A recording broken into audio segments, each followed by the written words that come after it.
Climate Investment Funds is the largest concessional fund available.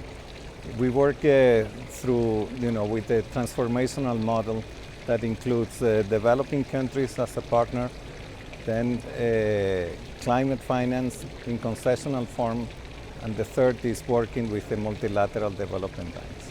About 30% of our portfolio addresses climate change issues at the city level.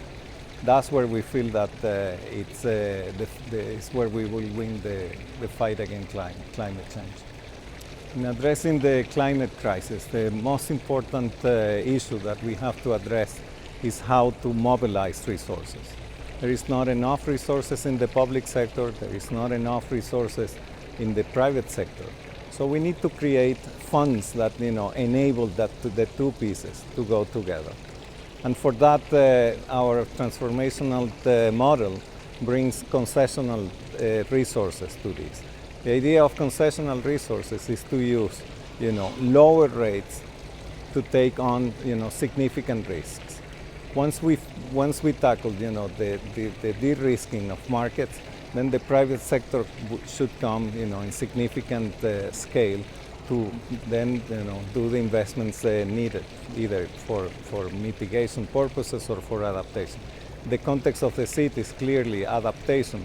In the case of improving the drainage systems, improving waste management systems, improving transportation, energy supply, all of those require significant efforts at de-risking, so that the private sector can then comfortably come in this context, the developing country context, and execute the projects that are sustainable, green, and that make sense from the business point of view.